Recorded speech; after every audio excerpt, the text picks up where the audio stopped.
It's time to spill the tea. Hello! You there, and welcome to A Spoonful of Theatre. And this is another one of our Spill the Tea theatre review episodes, where we review a local Singapore theatre production right outside the theatre. So Sam, where are we? We are currently outside the KC Arts Centre, the home of SRT, and we have just seen The Last 5 Years. Absolutely. A classic, I would say a classic musical, but a very popular musical by Jason Robert Brown. Yes. And it's a very different musical, and I think I want to explain it before we even kick into the review. Yes. Because I think it does need an explanation, and I think it's a show that if you're not a regular theatre goer, you do need a bit of pretext to, otherwise you might be confused for the first half an hour. As I was. So, yes, absolutely. So this show is a very unique show because it's only got two actors, Nathan Hartono and Chua, who are both absolute powerhouses in the world of Singapore music and arts, but it is a show where there's just two people on stage, okay? And it's a very odd show because they start at either end of the story. Nathan's character starts at the beginning, and Inch's character starts at the end, okay? And then they basically go through a series of solos, they meet in the middle, and then they go through another series of solos until the end. So it's a particularly challenging show. There's some amazing songs, and for me, my relationship with this show is this was super popular when I was at drama school. So every single person at drama school wanted to sing one of these songs because every single one is like acting through song heaven. And it was super, super popular for everyone to do. So I know this show really well. But it's the first time I've seen it on stage. I saw the movie. There was the movie, obviously, with Jeremy Jordan and Anna Kendrick. That came out a few years ago. But it's the first time I've seen it on stage. So Sam, with all of that and with all of that context, I know that this is the first time you've encountered... I know you've encountered some of the songs at open mic. Yes. Maybe you didn't realise you've had. But how did you find the show? Well, it's funny that you mentioned about the popularity of the show because I felt that immediately walking into the theatre. There was a lot of high energy tonight going into the foyer, going into the theatre. I could just feel it, and that's a testament to the popularity of the show. And what did I think of it? I'm glad you gave the context there, because even as a sci-fi fan, even as a Star Trek fan, where they have a lot of timey-wimey time travel stuff, even I got a little bit lost in going back and going forward. But then the penny dropped, and then I could see clearly where it was going, and I enjoyed it. I really did enjoy it. Fabulous. I think for me, it is a very tricky one because if you don't direct the show well, it can feel like two people ignoring each other for the entire show because they don't particularly talk to each other in the scenes until that one bit in the middle. But Dan Jenkins has directed the show beautifully. Fabulous. For me, the way it all came together, it is such a tough show to put together, honestly, as a director, with two characters that don't really talk to each other in the scenes, even though they are actually talking to each other, because they're in two different worlds, two different time zones. And I think actually the way they staged it, and like maybe in the beginning it can be confusing until you get into it, I get that, but that is not a fault of anything that we saw tonight. That's the show. Okay, that is just how the show is.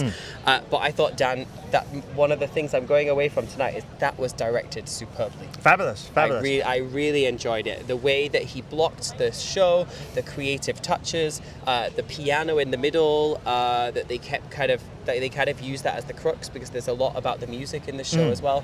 I as a director, I kind of came away and go, "Ooh, that was really nice." I enjoyed that. So, looking at how that manifested on stage with Nathan and Inch, let's talk about the performances themselves. So, starting with Nathan, now I have to say, he was a real highlight for me from start to finish. He owned his scenes, he owned his songs, he owned his space. And there was such a confidence there that really showed, that said, I'm really enjoying playing this part. Yes. And I really loved every minute of that. But what did you think of Nathan? I couldn't agree more. I think, honestly, Nathan was a star tonight, and I enjoyed every single second of his performance. Jamie is that sort of character. He is a bit cocky, he is a bit arrogant, he is a bit full of himself. And Nathan absolutely embodied that through every second of the show, but also was endearing with it. But it's a bit difficult, this show, because he's endearing from the start, but she's miserable from the start. Yes. So in terms of this is the thing about the setup of the show. It's very hard to start liking her because she's depressed from the beginning because she's just been broken up with, and he's just getting into a relationship. So that's a bit tricky. It is so funny that you say that, because watching Inch tonight, I felt like she was holding back from the very beginning. Like there was something there that was bursting to come out. And there were songs where she really did let loose, and the energy came through, and I really enjoyed it. But as the show went on, again the penny dropped, that there was a crescendo of energy as she was moving back in time. So I completely get now what you're saying about she was depressed and heartbroken at the beginning, and as she moved back in time, she had those feelings of first love and that energy there. So I get it there, and it's not a criticism against Inch at all. It's just it was palpable at the beginning that it felt, oh, you're holding back here. You're really holding back. Yeah, so I think also it is a really tricky thing, because you've got, from a pacing the show perspective, if you think of a musical from start to finish, usually we might have a big strong opening number, and then we go in and we set some context, then we build just storytelling in general. Yes. Then you build to a big finale. Some action happens in a big finale. But when you've got the same story and kind of trying to pace that's really tricky. Yes. What I will say though is I'm going to put on my director hat here, and I did feel that there were some inconsistencies at times with Inch's performance, and I thought overall she had it, and the moment she had it, I loved it. Yes, but I at agree. times it was a little bit under-energized, and I think that's tricky because coming from a pop world and a music world and jumping into the world of musical theatre, especially American musical theatre, her character is a musical theatre performer.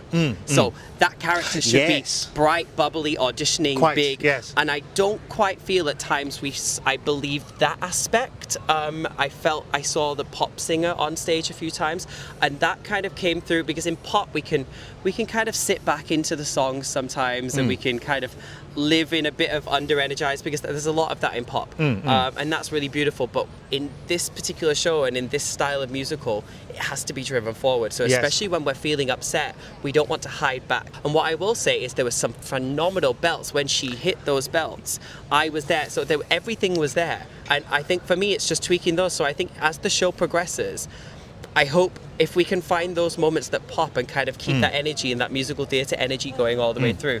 Like Inch really was deserving of being on that stage, and I enjoyed her performance. I just wanted a little bit more energy at times. I agree. There was a moment tonight where she did a marvellous belt, and I suddenly had a physical reaction. Absolutely, and I think it's very interesting because I've seen a lot of the social media, and they've talked about their connection and as actors, because they're also really good friends off stage. They've known each other for a long time. Yes. But it is very tricky because actually they don't work with each other during the show. One is doing something completely different because they're in a different timeline, and the other one is talking to Finette.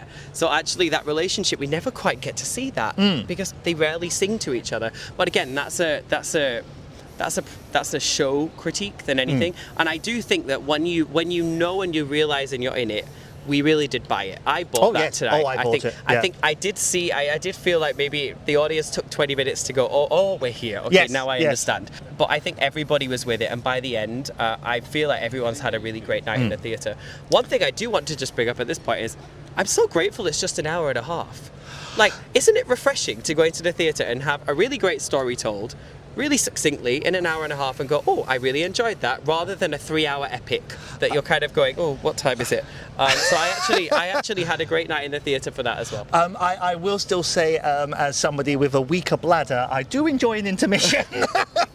She's getting old, ladies and gentlemen. She is getting old. I did have to rush out after the final bow just for call of nature. So do go to the loo before the show starts, ladies and gentlemen, if you are also the same as Sam. Something I also wanted to talk about was this set design and the lighting. So what did you think about that? I really, really loved the set, actually. The set was very simple, but it had a lot of nice levels that I think they used really well. The piano in the middle did kind of give us a place to focus on. Yes. It's a little bit frustrated at times that sometimes the piano maybe wasn't live. At times it was definitely live sometimes, but it wasn't live the whole time. Yes, it was noticeable, yes. But I think one of the tricky parts there, this is just a very technical thing, yes. that when the actors are looking upstage, there's no screen to look at to see when they're going to play at the same time. So they can't actually see the band. So there's a bit of guessing going on, so that does make that tricky. So I understand, fair enough. But it does kind of spoil the illusion. But I know that both of them can play those instruments. Yes. So, but I don't think they were necessarily always playing them at the same time. I enjoyed the guitar playing. Yes. It looked as if they were playing the guitar. I assume they were playing the guitar. But back to the set, sorry, I just want to finish off on the set because I genuinely did enjoy the set. I thought Diego did a really lovely job because we go through so many situations. Those sets are always really difficult to design when you go through many different places. But I thought that the setting was really nice. It allowed the actors to play and not kind of, it was specific enough but didn't take away. I really like the set. Bless poor Nathan, he did have to bend down a couple of times, so it looked like they created the set before they casted it, but it didn't take anything away from the performance. But there's something that I really did like. There were a few bits of a real attention to detail. One in particular, forgive me, I can't remember the name of the song, but it's when Inch opens a laptop and she's singing as if it's over a Zoom conversation, and that was a live video on the laptop. There was movement and reaction, and I thought that is stunning attention to detail. However, lighting. Now there were moments where the lighting really complemented the set, but also there was moments where the lighting really disrupted the moment because it was like switching on off switch. Oh, okay, interesting. It's just something that I noticed where the energy of the song, it required forgive me my lack of terminology here, but it required a fade in of lighting much more gently, where it was quite overt sometimes, that disrupted the energy of the song. Interesting. Interesting. I love that you've picked up on that particularly. Which I don't usually do. No, I don't exactly. usually pick up on lighting, yes. I'd say for me, I wasn't as offended by it, so that's so interesting. Oh, yeah. okay. But I did feel like the lighting told a story, and I love some of the designs. There's a lot of nice cross lighting going on, and I did particularly like the lights at the side that kind of lit up the audience at times. I thought that was I enjoyed that personally. Who is this for, Sam? Who is this for, TJ? We happen to be watching this on Valentine's weekend. It's about a relationship. It's about a relationship that goes into marriage. It's about a relationship that breaks down. It's about a relationship that starts.